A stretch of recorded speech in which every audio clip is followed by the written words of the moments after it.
I thank our interpreters today. Appreciate you. And with that, I will move on to introducing our guide and host today, Dr. Jamie Rotnowski. Born and raised in New York, Dr. Jamie attended the College of Staten Island and got her bachelor's degree in psychology, and then went on to Columbia University and got not one, but 2 master's degrees. And then she's gone on to earn her PhD in clinical psychology from Union Institute and University, and also has a range of certifications, too numerous to list here. But I wanted to point out a couple of things from her long list of accomplishments. First, 20 years ago, when 9/11 happened, she was actively involved in providing critical incident stress debriefings, worked with the New York City Fire Department, providing services to professionals and to families. And she's also provided services to thousands of people here in the West in the wake of Isla Vista, Santa Barbara fires and mudslides and other events in San Bernardino and Las Vegas. So among her many distinctions, Dr. Jamie was executive director for the Glendon Association, a nonprofit that has a focus on suicide and violence prevention. And she has been actively involved in suicide prevention work since that day of 9/11. So she is our host and guide this afternoon through conversations about suicide. Please join me in a warm Ventura County welcome for Dr. Jamie Rotnowski. Thank you, Dan. I appreciate you and our Suicide Prevention Forum committee members that helped bring together today's program. I welcome you all to the Suicide Prevention Forum, Conversations about Suicide, Help and Hope. The purpose of today's forum is to shine a light on suicide prevention by having conversations not only about suicide, but about the various issues that surround it. By talking about these very important topics, we have an opportunity to learn, understand, and prevent suicide. We do not want anyone to be alone in a dark place, so we need to reach out and create an environment in which people feel safe to talk about their feelings, their experiences, and know how to reach out for help or for us to help someone get the help they need. In a moment, you're going to hear from our guest speakers who will share their experiences with addiction, depression, trauma, discrimination, and loss, and their stories of resilience and hope. Tonight, in this space, our guest speakers will share their stories with us so that if someone is in crisis, we'll know what that looks like and sounds like, and know what to do, who to call, and where to get help. Tonight is about help and hope. Today's forum marks the 6th year in a row that the Suicide Prevention Council has planned an event working with the Behavioral Health Department to prevent self-harm and promote community health. And it wouldn't be possible without the collaboration of community agencies and the support of our department's leadership. At this time, it's my pleasure to introduce Dr. Savette Johnson to make some opening remarks. Dr. Johnson is an experienced clinician and therapist, an advocate for mental health equity and the rights of consumers, a compelling champion for diversity and inclusion within county government, a distinguished and respected member of the county's executive leadership, and she has actively supported the mission and vision of the Suicide Prevention Council since its inception, participating each year and bringing her unique perspective to challenges we face. Please welcome the Director of Ventura County Behavioral Health Department, Dr. Savette Johnson. Thank you, Dr. Jamie, and thank you to everyone who has taken time to join us today. First and foremost, I need to give thanks and praise to Dr. Jamie, who just joined our department last year during the pandemic and still has been able to lead her team in bringing forth this amazing conference this evening. I want to call out the Bright team and Idea Engineering for all of their work to make this event a success. In addition, thank you to Esperanza, Juan, Dan, Alma, and Allison for all of the time and energy and brain power you invested in this event for this evening, and for being truly committed to this space being a place for the community to come together. This would not be possible without our county leadership supporting us. And I just want to say thank you. I know that our Assistant CEO, Mr. Mike Pettit, is here, as well as our District Attorney, Mr. Eric Nasarenko. I want to express my gratitude to the Suicide Prevention Council for once again pulling together a great program. We thank you for your partnership. Today's forum is about conversations, having conversations about suicide. It's a difficult topic for most people, but one that has never been more important to have. Talking and having open dialogue is the first step, not defaulting to silence or shame, but really showing that it is okay to talk about suicide. The last 2 years have brought everyone challenges. The pandemic, social unrest due to racial injustices, and the constant need to adapt to new circumstances, mandates, lifestyles, and roles. Everyone has faced some level of personal pain over the last 2 years, and many of us have had losses. It is important for us to be there for each other and to support each other's healing and well-being. So here we are. We're in this safe space together to talk about what matters and support each other by being in community with one another. So on behalf of the department, I welcome you into this space. And with a heart of gratitude, I honor you for joining in these conversations that are critical to our being as individuals and as a part of a greater collective body. I hope you enjoy this evening of conversations. Dr. Jamie, back to you. Thank you very much, Dr. Johnson. This year, we're doing things a little differently. The first portion of the forum will be a webinar format. I'll be having a conversation with 4 different guest speakers who will share their experiences. The second portion of the forum, you'll get to select from one of the 4 guest speakers to continue the conversation about suicide by choosing a breakout room later in the program. At that time, you can ask speakers your questions directly or through chat. With knowledge and compassion, we can make a difference in our community. Much of what you will hear tonight has universal themes. So listen for what speaks to you and take from what others are giving today, which may help you or someone you care about. We have a very diverse set of speakers, similar to our audience. However, it's not possible to represent every unique perspective, group, or experience. But what will be shared will touch us all differently.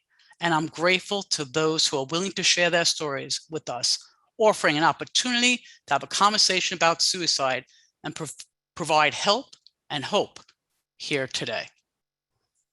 And with that, I would like to introduce Anthony Rodriguez. He is our first guest speaker. Anthony is a co-founder for a nonprofit organization called Santa Barbara Response Network, a grassroots organization which responds 24 hours a day to provide psychological first aid to those affected by homicide, suicide, and other traumatic events. He serves on several committees, including the American Foundation for Suicide Prevention, Safeguard the Children, Santa Barbara County CERT, and Proyecto Heroes. Anthony was named Santa Barbara Independent Local Hero in 2013. As a former gang member and a suicide attempt survivor, Anthony knows firsthand what could lead someone to suicide. And most importantly, he knows how to help. Welcome, please, Anthony Rodriguez. Hi, how are you, Doctor? Thank you so much for being with us here today. I really appreciate that. So I have a few questions for you. And the first question is, why did you agree to be part of this forum? And what would be helpful for us to know about you? Well, first of all, I do want to say that listening to you introduce me, it doesn't even sound like it's me, you know. With everything that's gone on in my life, and never thought I would be here today to be with you guys and speak up, especially with suicide. It's been a very difficult struggle, and it's something that we need to do, and it's growing up the way that I did with my father being an alcoholic and a drug addict, and my mom was a hard worker, and I used to see my dad go out on my mom. I was only 5 years old, but you remember those things. You remember the things that hurt you. And the day that he died in front of me of a heart attack. And I remember my mom screaming, and it just everything just went downhill from there. Right after that happened, and I remembered this just recently. We're going to go get the flowers for my dad's funeral, and I was going with a friend of my family's, and that gentleman tried to abuse me in the vehicle while we were driving to go pick up some flowers for my dad's funeral, and that was my first time that I was sexually abused. And a couple of days later, we were at the funeral, and I was crying. I was only 5 years old, like I said, when he died, and I was told to shut up, suck it up and deal with it, that men don't cry, and that I would get beat if I kept on crying. So with that, my voice was taken away. I had no voice, and I couldn't express my feelings. I couldn't express anything. So I shut down at 5 years old. I mean, that was my first thought of suicide was when I was 5. And I had so much hate and anger. And July 28th, which I'll never forget, was the first day that my uncle began to sexually abuse me. And that lasted for many years. And when that was happening, I hated myself. I couldn't stand myself. I felt disgusting. I wondered what was wrong with me. Was it my fault? What was going on? And that's really hard, because I mean, being a man, you're supposed to be able to take care of yourself and protect yourself, but it's not like that. And being threatened consistently about, if I said something, that it was going to be my fault, that the family would break up. And it sticks in your head as a kid, and you believe it, because they're the adults. And at the age of 12, I jumped into a gang, and I didn't want to live. I hated my life. I just wanted to die. That was basically my focus, was to die. And if I wasn't gonna die, I was gonna cause pain to others. And I couldn't say anything, because he would tell me that no one would believe me, that they would think I'm lying. And that hurt even more, because somebody was hurting me, and there was nothing that I can do. At least that's what I felt at that time.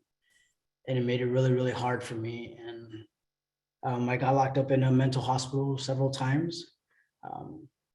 And it was hard, because I didn't want to be there. I mean, I didn't think I was crazy, but there was just something happening. And being abused as a male, it's well, for me, I questioned myself, like, what did I do so wrong to be abused consistently, or people trying to abuse me? You just lose faith. You lose faith in yourself, and you lose the will to live, the want to live. I wanted just to die. That was my mission. And the first time that I attempted was really serious. I was found obviously unconscious, and they rushed me to the hospital. And I got mad when I woke up, because I didn't want to be here, and I was very angry, and I hated the doctors and everything, because I didn't want to live, and it made it hard. And they would ask me, well, what can you do to make you want to live? I said, I just want to die. That will make you live. Personally, I don't want to be here. And I've been shot, I've been stabbed, I've been left for dead. And I hated the fact that I still kept on coming back, that I still had that second chance. And I didn't want that second chance. I just wanted it all to end. And I was just lost. I was lost. I felt I didn't have anybody, even though my family tried to help me out. But there's so much conflict that I didn't see that. I couldn't see that.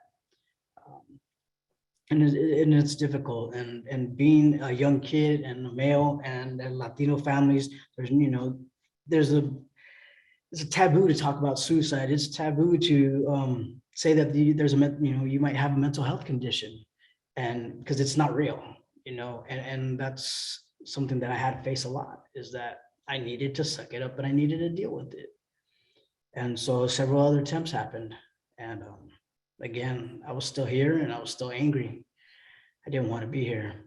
And then it's just amazing how things work. I mean, for me to be here right now, it's so weird because I didn't think that I was worth anything and to be here. And how things change is just, it's amazing. And sometimes it's just one thing, and it could be somebody just to listen without judgment, or trying to tell you, this is what you have to do. And it's not what you want to hear. Sometimes you just want to be able to speak and not be judged and just heard. There's a difference between hearing and listening. And the first time that somebody just actually listened to me and didn't tell me what to do, it made a difference. It made me feel like, okay, maybe I'm worth maybe listening to. I'm not sure yet, but that's kind of it. It was very different. I didn't know how to react with that. It threw me off my game. My mission was to die. So it's not the same for everybody, and people need to understand that it's okay not to be okay. And there's nothing wrong with not being okay. It's just sometimes, just like with sexual abuse, you want to say something, but you don't know if somebody's going to believe you. And what I teach the kids now is that if somebody doesn't believe you, you got to keep on talking about it. You need to keep on telling somebody until that person believes you. And then, you guys can work on things. And I think that's kind of how it is, or it was with me. I mean, I was able to say something for once that I wasn't okay. And I was told, okay, well, we'll figure it out together. Together, what's together? I've always done everything alone, and it was very different. And I think that's the thing that helped change things, was the fact that somebody just listened and said, okay, we'll figure it out. Not think that they were perfect or knew they knew exactly what to do, but I wasn't going to do it by myself. And it's never thought that would ever happen. I didn't think I was good enough.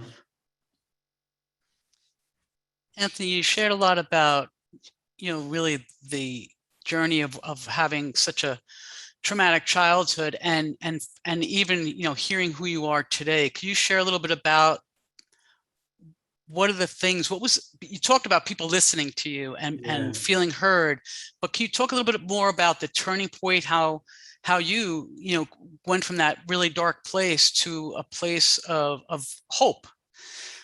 It's amazing how just that one person to actually listen and tell you that you're not alone, like literally that you're not alone, it made such a huge difference.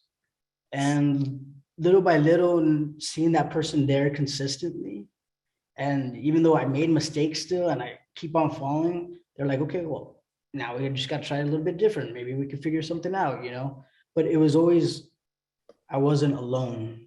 And it just felt so weird. Even for my birthday, when I got a birthday gift, I gave it back. Oh, I got in trouble for that one, let me tell you. But it was very different. I didn't expect that, because nobody ever wanted me around because I was in trouble and always getting into fights. And, just nobody wanted me around because they thought they were going to get killed because of my fault.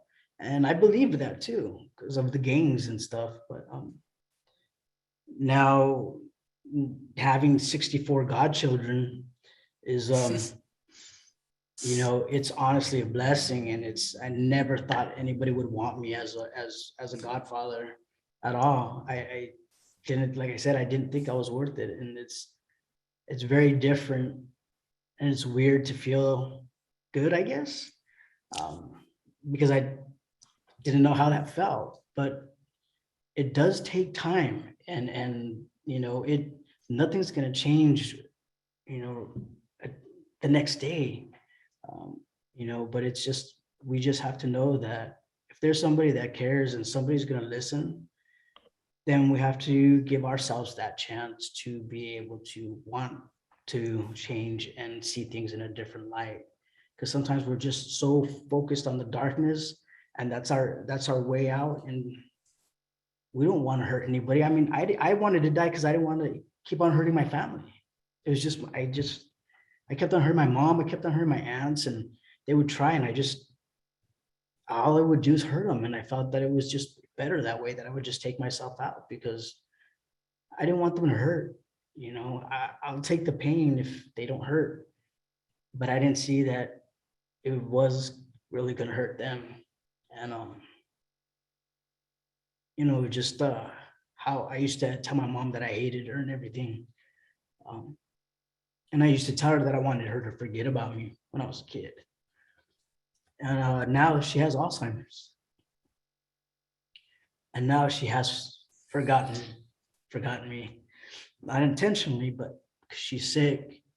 And so that hurts, that kills. And sometimes I think it's my fault, but I know it's not, but that's just a feeling that comes along with everything.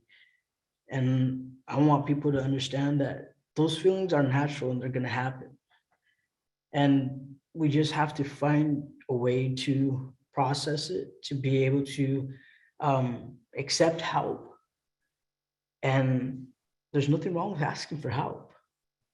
There's nothing wrong with it. It's probably one of the hardest things, but the best things that somebody can do. Thank you. And work with it. Nothing's easy, and nothing's going to be perfect. And let me tell you, I'm far from perfect. But, I've learned how to be okay. And I'm grateful that I'm actually here. I mean, it's mind blowing to me that I'm still here, and I'm talking to you. Because I also suffered a brain aneurysm in 2018. And the doctor said I shouldn't be here. So just being here with you guys, it's pretty amazing. We are so glad that you're with us and sharing such a powerful story. And even though there's still struggles, as we all have, you still find a way through it. Like your 64, was it 64? Yeah, 64 godchildren. I mean, what a blessing.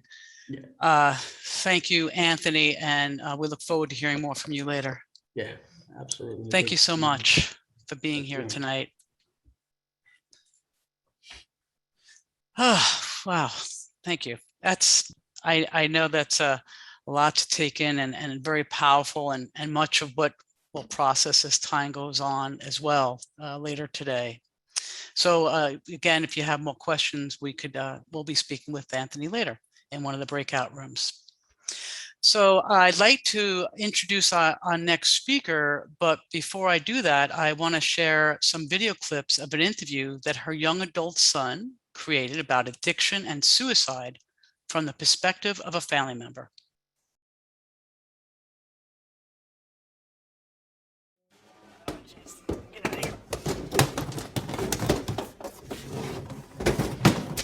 Jim was a wacky, zany, and eclectic person. I mean, if you look around right now, these are all of his books, and then there's boxes and boxes of more of his stuff. So he definitely collected a lot of stuff, and a lot of interesting stuff too. He was a magician. Ta-da! He was a musician. There's boxes of guitars that he made out of cigar boxes. He made a whole bunch of these, and they have like input too. I think, actually, hold on, let me plug it into an amp and see if it still works.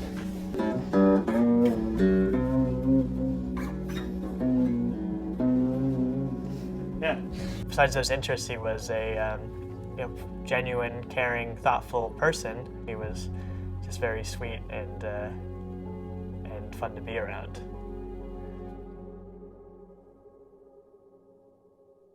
I knew Jim before he was taking any medication. Ever since I knew him, he was always obsessive, because of his disorder, OCD. So I think the underlying factors for that addiction were there. Oh, he was also obsessed with our dogs too. He would take care of them religiously and he would think about them all the time. But he was walking our dog and he fell and he was injured, so he hurt his back, and that's how he was prescribed the medication. Before his injury, he was prescribed Xanax so he could go on planes.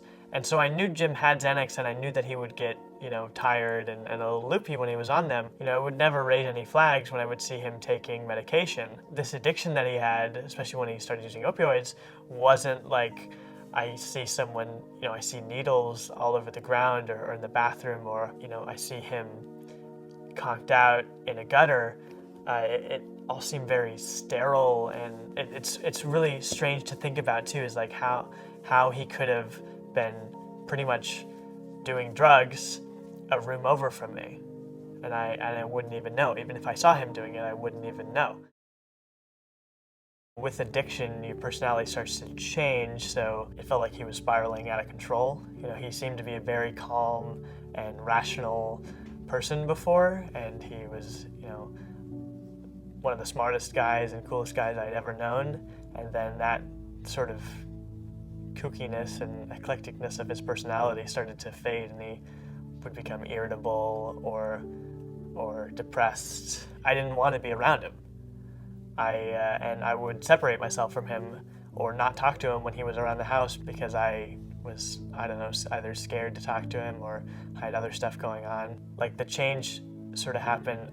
It's like I didn't see it happen, and then all of a sudden he was gone. Like, not only this person I knew when I was a kid, this person who was like my dad, who was like my best friend, wasn't in there anymore, and then he was gone for real. So, the change happened without me really seeing it. Even the annoying things, like him having to lock all the doors 5 times, and that we were always late, no matter where we were going. Even the little annoying things like that, like I would take those all back just to have my friend again, my dad.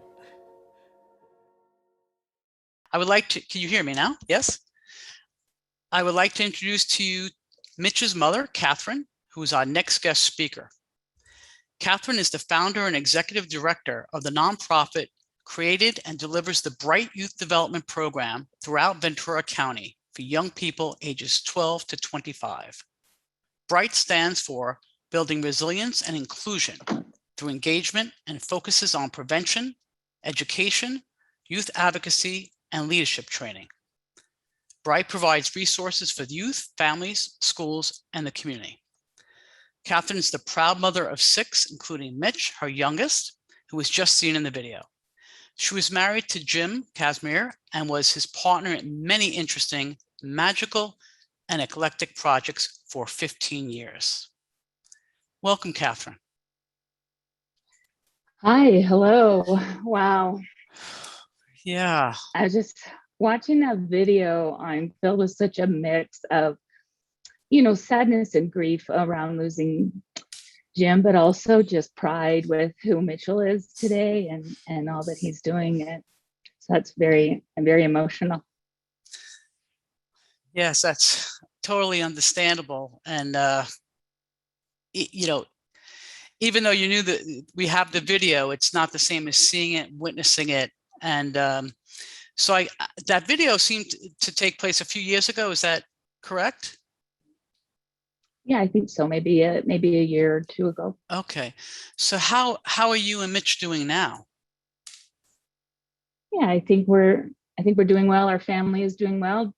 Mitch has a twin sister also. And, it's been 6.5 years since the suicide. And, this is my first experience with grief. So I really didn't realize how powerfully that pain could just come back, even when things in life are going well. You know, we're happy.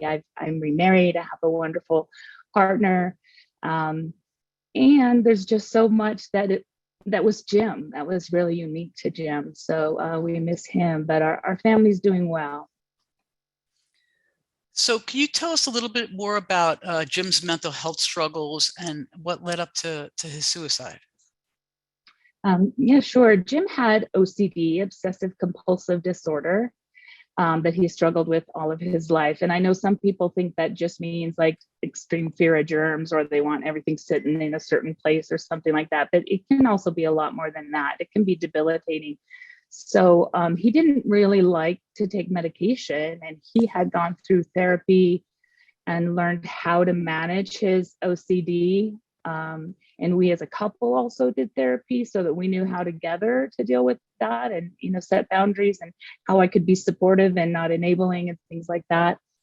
But he still suffered a lot of anxiety and panic attacks. And so, you know, I don't know really exactly where the opioid addiction started. I know that he'd gotten a job playing Chris Christopherson in a Highwayman tribute band and needed to fly around the country to do that. And he was terrified to fly. And so he did start taking some Vicodin or Xanax.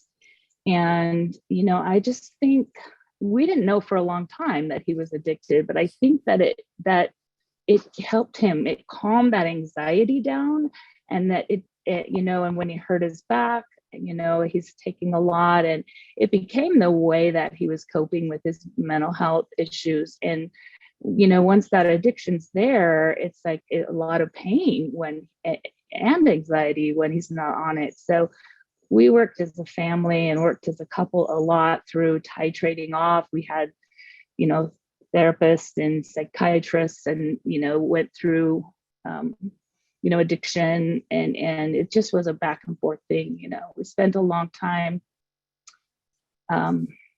We just spent a long time trying to work things through.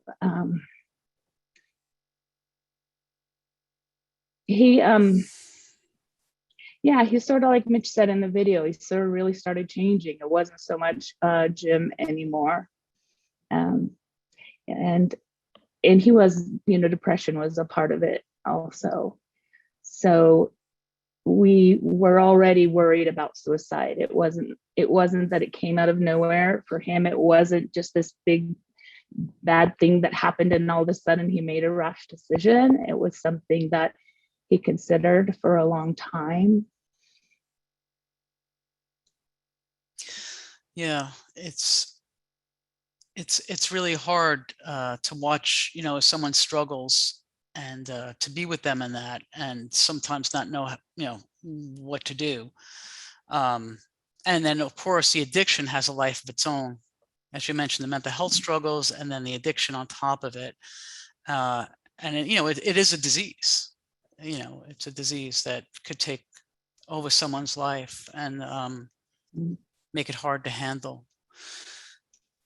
What I like about the theme of this conference, you know, conversations, help and hope, is that I think from my experience, I feel like I would have loved to have been able to have real good conversations with other people in his life. You know, after we're thinking, what could we have done? What could we have done differently? You know, we're trying all the things, giving him things to look forward to, you know, finding that he had a gun and taking it away, calling, you know, urgent crisis counselors and such. But, you know, what I imagine could have been maybe made a difference was if we were able to surround him with a circle of friends and family that gathered, and, you know, kind of like that you mentioned the interventions that happen for, you know, addiction, like, you know. But when I spoke to friends, they didn't think it was the case. He seemed happy. He would never admit and say, I'm thinking of suicide, I feel suicidal, because he believed that meant people in white coats were going to come and take him away. You know, and so what would happen if he admitted it, you know? And so he couldn't say that to to his friends, he would deny it. And when I try to kind of rally them, they'd be like, you know, it's okay, I'll be, you know, be his friend. And also family. When I tried to talk to some of his family members, it was like, okay, he's never going to get a penny of his inheritance and we should have him locked up. And it was like, none of us really knew how to talk about it because of the stigma. Right. So in my mind, people really being able to have conversations might be something that could make a difference. Well, you and others here today are helping that come true, to make a difference, to encourage people to have these conversations, how important they are to have, and can make a difference. And I thank you. And I have one last question for you, if that's okay. So what would you say to other family members who don't know what to say to a loved one and when they're struggling? Yeah, I don't know the exact answer of what to say, but I do know that there's a lot of resources out there. I know that, you know, the Safe Talk, I think there are a lot of resources that and a lot of trainings that are available and free, where it can talk to you about, you know, how do you talk to someone? What is, you know, because we're afraid if we say one thing, they're gonna, you know, we spent a long time watching out for the signs. And, you know, when he actually committed suicide, there was no note. And I was just like, he didn't even write a note. And yet when I look back to that day, that last day that we spent together and went to lunch, and all the things that he was saying, from the mindset I was, it's like, oh, good, we're getting somewhere. He's talking about his relationship with the kids. He's apologizing for this or that. And those were all the signs, you know? So when I look back to that day, I could just look at that whole day and go, wow, that was like a full day of signs. That was the suicide note. And I didn't see that.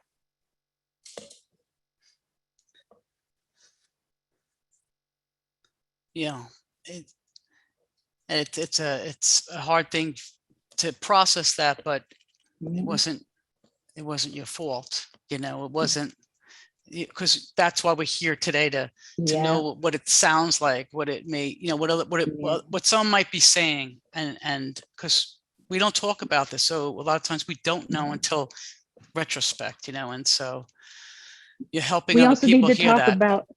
We need to talk about that too, you know, like, what are we carrying and how do we deal with that, you know, feeling guilty or whatever. Like, I think I hadn't really thought about it till we were doing this conference, and someone asked me, you know, what are you doing to take care of yourself afterwards? I'm like, oh, wow. Yeah, I guess my grief and all that is something, you know, to talk about and get care for. Yes. Anything you'd like to share with the audience that's listening to you? First of all, thank you so much. It's very personal, and it's very vulnerable to put ourselves out there the way you have, and I thank you for that. Is there any last things you'd like to share with us?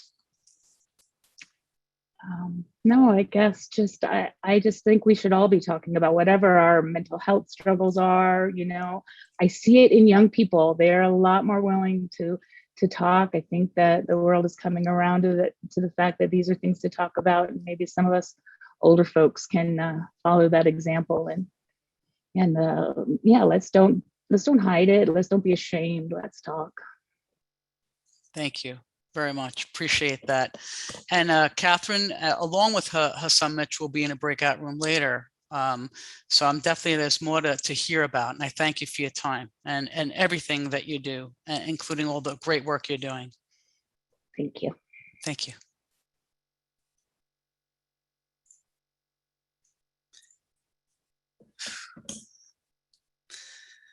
Just taking a deep breath and just taking in what was shared so far. It's very powerful and meaningful.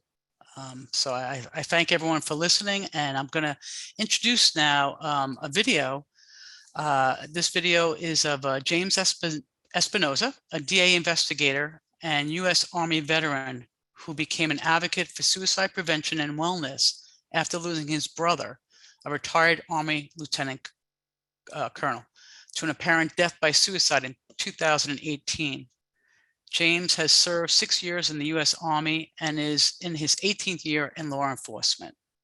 As part of his advocacy efforts, he worked with California Assemblywoman Jackie Irwin to successfully work on a gun suicide prevention bill and regularly mentors others who have been affected by suicide and loss. James attributes his resilience to a strong family support system, his brothers and sisters in arms, and the mental health professionals who have helped him after experiencing traumatic events.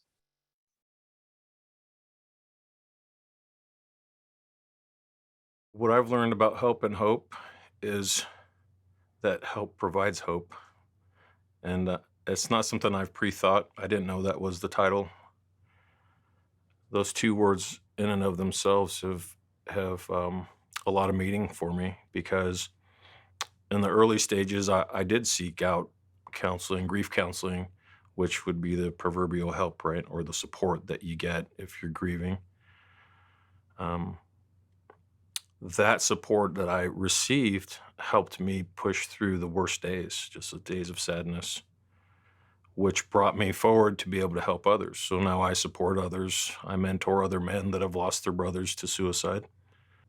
I think sometimes the saying or the words of "you are not alone" sounds a little cliche, but when you've been through a traumatic experience and you know that there's others that have experienced it as well, it gives new meaning to the words of "you're not alone."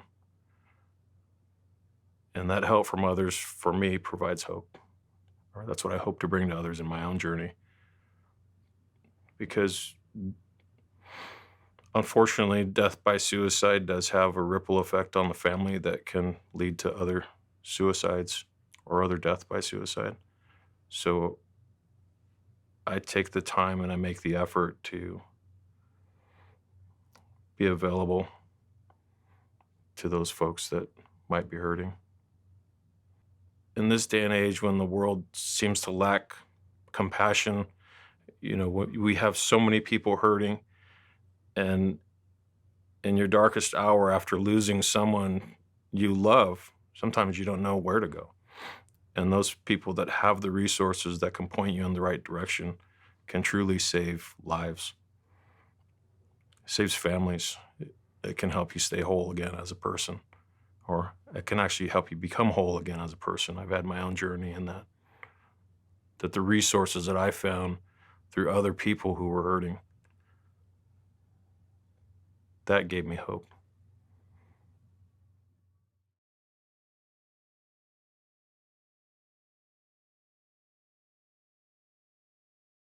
As you're hearing tonight, very similar to what James and Catherine and Anthony have shared, the importance of feeling cared about, the importance of reaching out and getting help can make a difference. And similar to James, I'm going to introduce our next guest speaker, who is also has been in law enforcement. I'd like to introduce Bev, Miriam Bev Perez, pronouns she, her, is a retired police officer, motivational speaker, wellness coach, and the CEO of Shield Us, a nonprofit organization offering wellness retreats to first responders. Her goal is to raise awareness on breaking the stigma of mental health and ending the suicide epidemic. Bev, thank you for being with us here today. Thank you, Dr. Jamie. Welcome, everybody. First of all, I want to say that this is really hard to be here today listening to these stories. Please take into account your health right now. If you need to talk to somebody, there are rooms here at the Zoom meeting that are being offered. So after this, you will hear other stories. That's why we're here, but take care of yourself. Thank you, Dr. Jamie. Thank you, everybody, for being here. Thank you, Bev, for that really important reminder. So again, in the chat, if anyone needs support, again, to honor yourselves, please take care of yourselves, and you could always come back to the room, but know that we're here to help you. That help's available if you need it. So Bev, my first question for you is if you could tell us a little bit about yourself, who you are, past and present? Sure. Thank you very much for that question. I'm going to ask you before beginning something that I always do before speaking. I'm going to breathe in deeply through my nose and then exhale through my mouth. If you can join me and be part of this with me, we're going to breathe in deeply through our nose and then exhale through our mouth, because we're going to talk a little bit about my story. As Dr. Jamie told you, I was a police officer 5 years ago. While I was a police officer, I fell in love. I fell in love with another police officer, and this was one of my rules, not to do rules, but I did it anyways. And unfortunately, one day we had a gunshot and he was working undercover when another police officer shot him because he thought that he was the suspect. I was there present, I was wearing my uniform, and he passed away. He died in my arms. I tried to rescue him anyways, and I put his body in my police car and I drove as fast as I could towards the hospital. And well, what can I say? That day I lost my identification, which I think it was being a police officer. And more than that, I lost my best friend and the love of my life. After these months went by with a great depression, but I couldn't bear living without him anymore. I couldn't bear the depression. I couldn't bear the nightmares. I couldn't stand feeling that you are surviving while he's not there anymore. So I tried to kill myself in September. It was a coincidence that that is the month when we raise the awareness against suicide. And I tried to take my life on that day, and because of things of life, this didn't happen, and I'm still here. And it's been 5 years since that incident. And my purpose is to tell my story as many times as I had to, so that people can have these kind of conversations, and so that they can understand that they have more in common with other people than they think, and that they shouldn't feel bad about their worries. And it's important to talk. So I will tell my story in the most vulnerable way as I can. And I also want to tell you that the day I tried to take my life, I was completely drunk. I had drunk so much that I wasn't conscious. And this played a very important role when you try to take your life from you. The other day I was looking for something on Facebook and I found the note that I left to my family. And for me, the most difficult thing is that I'm still living with this idea that this is the love of my life and he died in my arms. How am I going to overcome this? What shall I do? But let me tell you that I have found a way to choose life every day. And that's why I'm here. Because if you know somebody or you are somebody who have these kind of thoughts, that's okay, but let's talk about it. Let's talk about it. And I want to encourage you and help you to find a reason to live every day, whether it's your children, your work, or your mother, your dog, anything. But you should have a reason to live every day.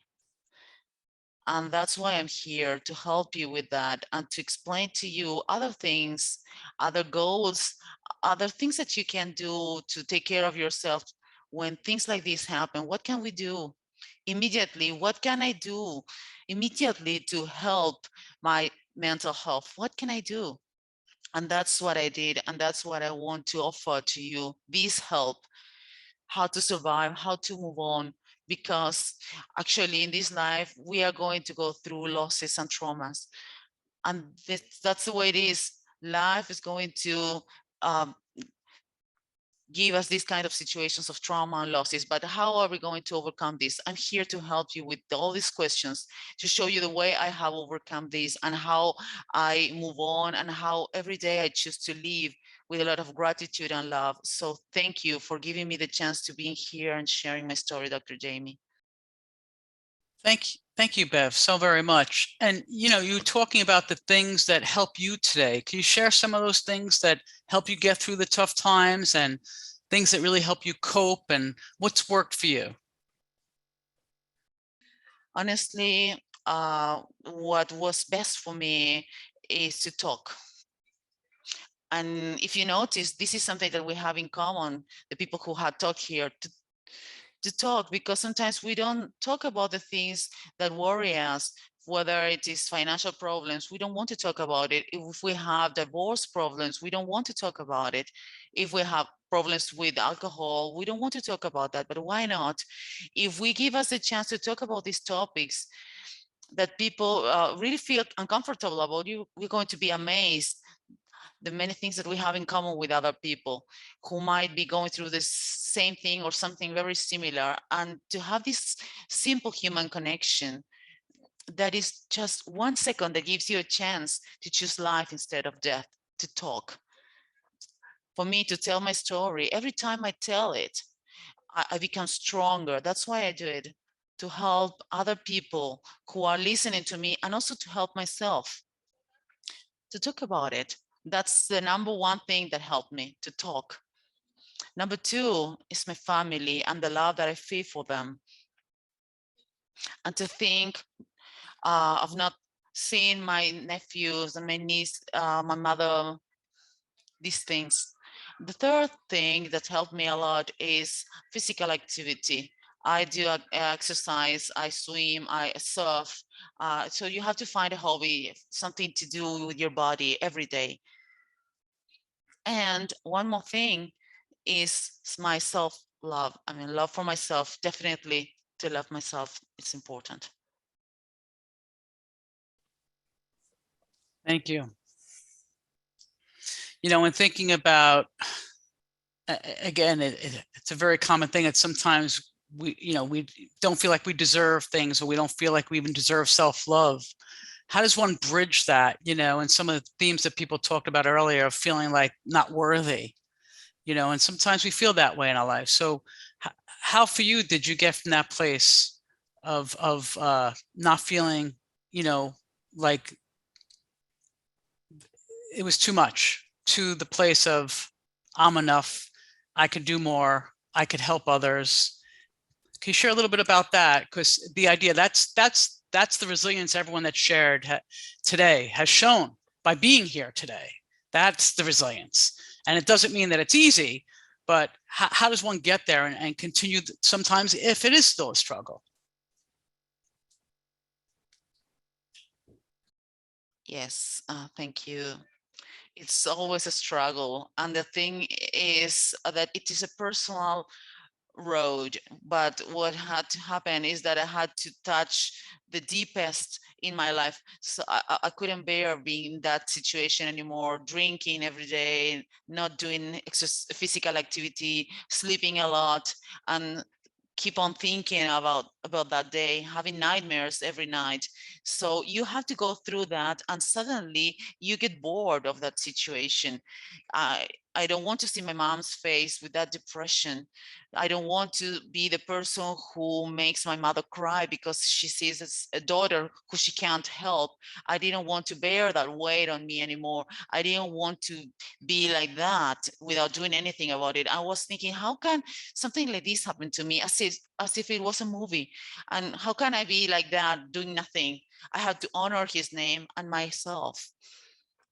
So this was a very personal road. But suddenly something happened to me and I said, no, I'm strong. And there is a reason why I'm here. I have a purpose. And this is what you have to find. Each one of you has to find your reason. And that reason shouldn't be outside. It's inside yourself. You have to open your mind, do meditations. I do that a lot.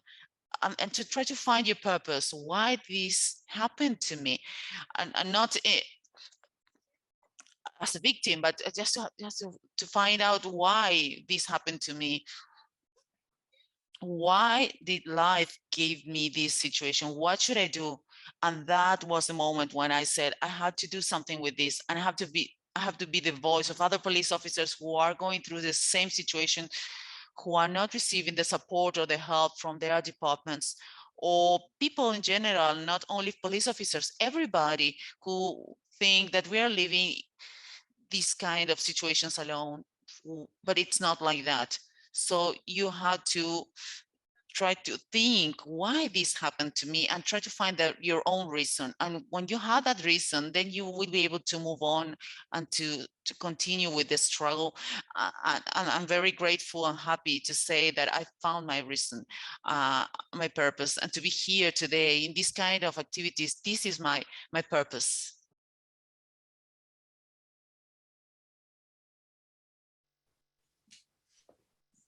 Thank you. Thank you so much for being, and thank you for sharing your story and inspiring us. And thank you. A usted, gracias.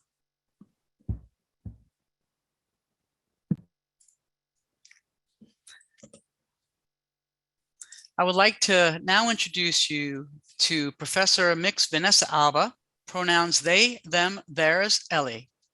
Professor Alba works at Oxnard College in the Addictive Disorders Studies program, where they are the first transgender professor of Oxnard College. Professor Alba is a loss and suicide survivor of Ventura County. Before Professor Alba and I begin our conversation, I would like to first show you a 10-minute video of Professor Alba's story of how suicide has played a role in their life. Suicide prevention is huge.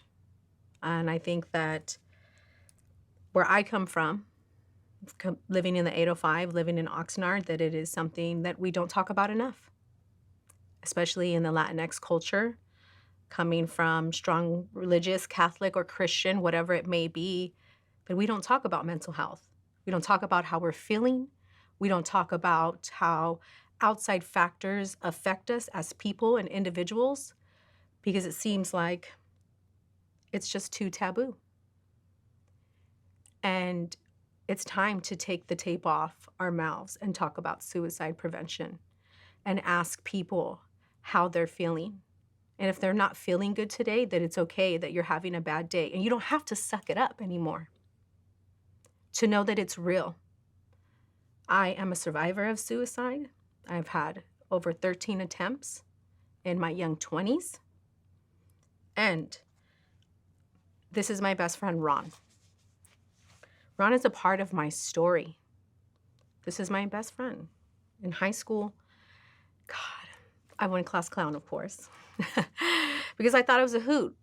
But behind that class clown, it was somebody fake, somebody who I didn't realize, somebody who I couldn't even identify with, lost in my gender identity, lost in sexuality, because it was not okay to be gay when I went into high school. I would have been bullied. I was already bullied because I was overweight. So because all of these outside things, social determinants of what make us people, these labels, I fell into addiction. I fell into the same pattern that my family fell into, and Ron as well. And so in our mid-20s, we're out of control. We're out of high school. Nobody told us about finances or relationships or boundaries or mental health or stress or anxiety. We don't talk about that stuff because you're crazy if you have issues like that. And for my men out there, you're brought up on suck it up. You're not supposed to cry.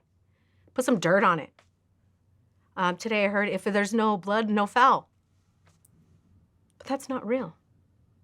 And for females, you're oversensitive. You're overreacting. And that's what society has done to us, and that's why we lose so many people. That's why I was lost as well. I lost Ron in 2013. And we were both on a huge bender of alcohol. Alcohol was my primary addiction. And I didn't even realize then it was a depressant. But here I was just numbing myself to cover up that pain because I didn't want to feel anything anymore. There were feelings of rejection, of not being accepted, having a Bible thrown at you because you're telling your family members who you love, but God won't accept you for that. Becoming homeless, all because of who it is that you're trying to be authentically. Imagine living in the wrong body for so long and nobody can relate, nor can you talk to people about that. The slander that you hear from your own family. Oh, that's your crazy uncle. Knowing that in the DSM-5 that being a homosexual was in the same category as being a pedophile. Where's the safety? There's no safety for people that are struggling. And so when I lost Ron, we were out of control. I was lost. I was pretending, we were both pretending to be somebody that we didn't know who to be, nor were we taught how to even be successful. And with that, on the day that I lost Ron, on January 15th of 2013, I thought I was rocking and rolling. I had a good job, what I thought it was paying mediocre money. I was going through school, going through the actual addictive disorder studies program as I'm still in full-blown addiction. What a coinkydink, right? How funny is that? And so here I am working through this program as I'm actually needing recovery myself. And here is my best friend and I drinking excessively until 5 in the morning, taking opioids, and we're in an opioid epidemic, getting to the point to where we're snorting these pills. Because just the feeling of escaping, of not living in that reality, was release. And so on the 15th, that's when the drugs weren't enough to cover up the pain for my best friend, Ron. And on that day, it was a good day. I was getting a job promotion, and my phone was ringing and ringing and ringing. And it was him calling me. This guy was my brother who saw me, the real me. And I missed his call. And I called him back so many times. And I got his last message telling me how sorry he was to let me down and how much he was gonna miss me, but that he just could not take this pain anymore and the suffering and despair.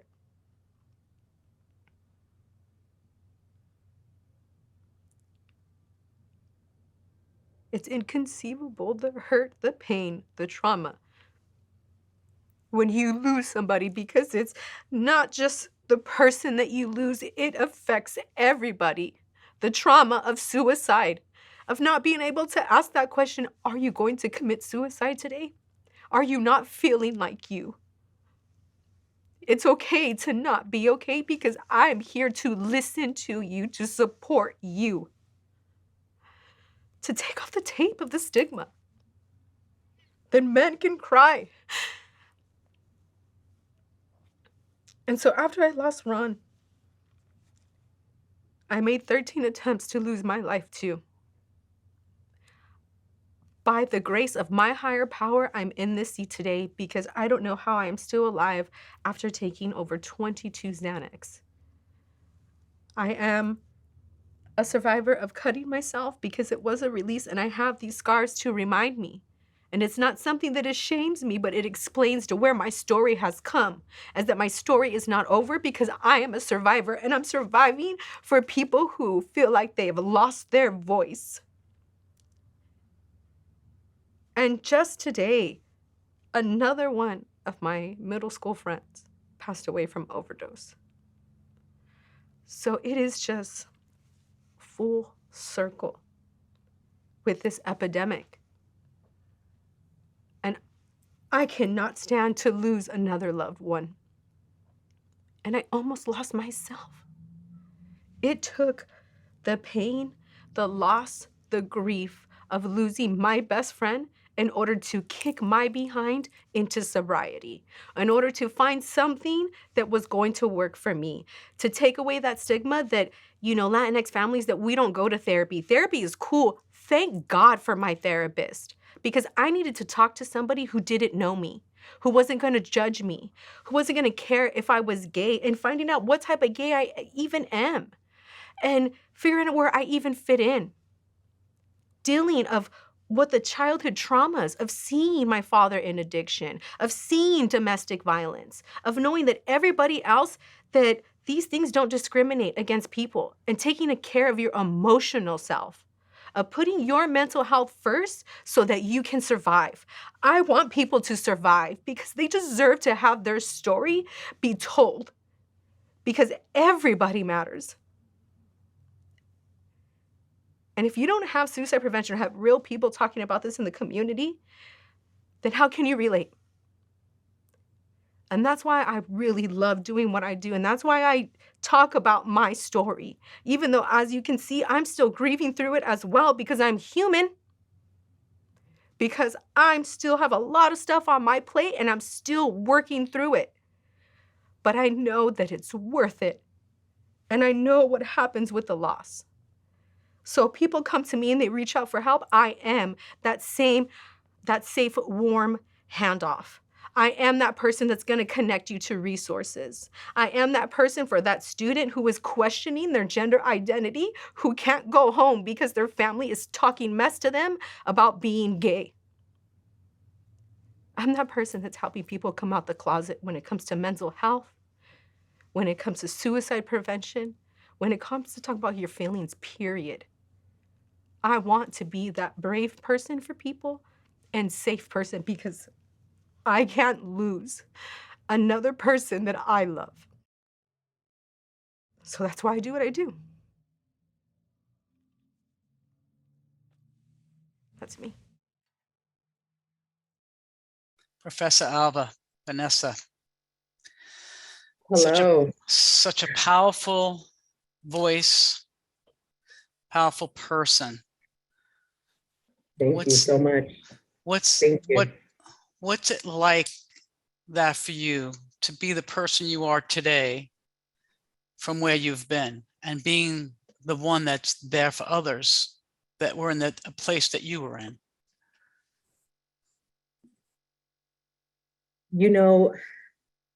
What it's really like is, for one, the biggest thing is being awake. Is being awake and being able now to see the despair, and knowing that some of the factors that I have seen or come across, or even dealing with the loss, and inviting my best friend Ron here in the room with us now. And as I bring in our people that we lose and we love, all of our grieving processes are valid. And so seeing the video and where I've come from, I'm exactly where I should be. And I know that, like everybody else is saying, we do this so that we can spread the awareness. We do this because there is a stigma around suicide, and we need to be able to ask those tough questions, even when everything looks fine on the outside. Because it not only is just the person it is that we lose, but we lose parts of ourselves. I lost my best friend, my brother, my savior, and he's a part of my story. And in that story, and us and him and I, there is resilience. And so I hope today that everybody sees the resilience of speaking your truth, of speaking your story, because it is time for change and transformation, to be the change makers that you are meant to be. And being a change maker, and as you transfer, just really grow through life, there's going to be struggle. And that you're not alone in the struggle anymore. And I feel like that's a commonality between us, because it's so taboo to talk about what's internally happening with us. But as soon as our youth, us as adults, as we talk about our past into the future, it makes us more common. I've always said this, we are like beautiful puzzle pieces, all different. But when you put us together, we make a beautiful picture. And so that's what this conference is really about, is putting all of these pieces that may be distorted or different, but yet here we are having the conversations of hope and health and breaking that silence and taking away from mental health and suicide. If it wasn't for Ron, and sadly, with losing him, I don't think I would have ever found myself. Ron was my rock bottom. And that, the devastation of losing people. Let me tell you, that devastation is so much worse than being able to ask a simple question. Are you feeling like you're going to commit suicide today? Because I am that person that will get you that help. I am that person that says, do we need to call 911 then, or 211? Do we need to get a certified officer here? Because we have resources for you. And so I just really want to let everybody know that we are not alone in our struggles. And so if you're not feeling okay and you're not having a good day, it's allowed. And speak on it, journal it, get a therapist, talk to somebody who doesn't know you. Let them take on some of your stuff that's on your plate or some of your baggage, and have somebody help you unpack your baggage with you. Get a support system. Thank you.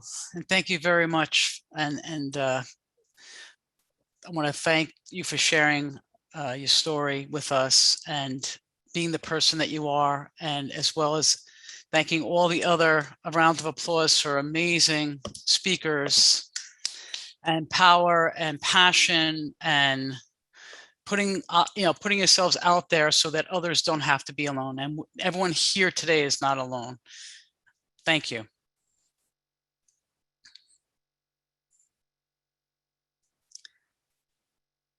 So again, I want to thank all of our amazing, passionate speakers. You'll get to hear from them later as we break out in a moment. Before we go into our breakout sessions to continue the conversations with our guest speakers, I'd like to invite my supervisor and our division chief, Dr. Loretta Dennering, to make some remarks as we transition out of the main program. Dr. Dennering oversees an array of substance use disorder services and mental health programs for Ventura County, including substance use treatment services, prevention services, and DUI programs. Prior to taking her current position, Dr. Dennering was in LA, where she held various management and technical positions within public health and the substance abuse prevention and control and maternal child and adolescent health divisions.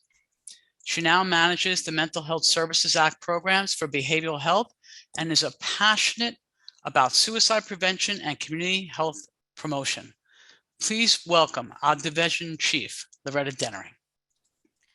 Thank you so much, Dr. Jamie.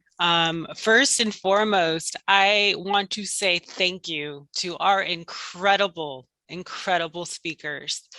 The courage that you have demonstrated tonight, sharing your story with all of us, is, if not one of the most powerful things that you could do throughout the course of your life and sharing your story with us. And I think most of us can say that we've been touched in some way with this very difficult to talk about topic. And even for me, let's see, a week ago yesterday was the 9-year anniversary of a dear family member who passed. And for years, it was hard for our family to talk about it. You know, a family full of professionals, of trained people who know better. It was still so hard. And you all know that the grief comes in waves. And even us trained, behavioral health professionals, we know what to do. We know what to say. But ultimately, we're there now as a family. We can talk about it. We've sought out our own individual counseling, individual therapy, going, with each other, because talking about it is really the key. And so I want to thank you all for your various perspectives, because sometimes it's easy to lose sight what it's like to be a family member or a child or a loved one. And so it's nice to hear that we're all connected no matter what, our role is in dealing with these difficult issues. And so one of the things we wanted to do today was just let you know that before we move on to the next section of the program, we invite you all to continue to learn and engage with others this month for community health promotion, especially our emotional wellness, by visiting our website, wellnesseveryday.org, and in Spanish, that's saludsiempre.org. The last couple of years, as Dr. Johnson mentioned in her opening remarks, have been extremely challenging for all of us, no matter what we've done. And we just want everyone to know that the resources and the help are here. We are here. As Bev stated, that human connection is here. And there is no more important time than now to have those resources, to build each other up, to support each other's well-being. And so, although the website isn't the only way that you can join, it's a way for you to obtain local resources that can be shared. So please, if you would like to continue that conversation, and maybe you don't have the words, maybe you don't know where to point someone, please visit wellnesseveryday.org to get that information, in addition to reaching out to any of us on today's program. And so I would like to say a big thank you to our panelists today, all of the folks behind the scenes at Bright Idea Engineering. This would not have been possible without you. And most importantly, thank you to all of our attendees for being willing to opening your heart, your mind, your spirit to hear firsthand from everyone today, and receiving it and sitting with it. And please take the time to really reach out and take care of yourselves. We have the resources available, whether it's today, next week, next year. If you need to talk to someone, we are here for you. And with that, I will turn it back to Dr. Jamie to inform on the breakout sessions. Thank you. Thank you for attending Conversations about Suicide, Help and Hope. A special thank you to our guest speakers who shared their powerful stories with us, giving us a deeper understanding of suicide and for providing the tools to help reduce it. By attending today's forum, you have shown you care. Some of the main suicide prevention strategies mentioned today are the importance of self-care, having meaning in our lives, and the importance of being compassionate. Feeling cared for when all hope feels lost can make the difference in someone's life. By opening the door to talk about suicide, we can decrease stigma and create safety for others to share their stories. Knowing how to reach out to someone who is in crisis can help that person get the help they need. I hope today's stories will inspire you to continue these very important conversations. Now take the next step. Share what you've learned here today with your family, your friends, and the community. Everyone that is here today and all those who may watch this in the future are all part of the solution. If anyone needs help, please reach out to one of the numbers listed. There are counselors and peers available to you if you need them. We care, and we're here to help. On behalf of Ventura County Behavioral Health, we thank all those who work every day to prevent suicide in the community. Thank you again for attending and participating in the 6th Annual Suicide Prevention Forum, Conversations about Suicide, Help and Hope.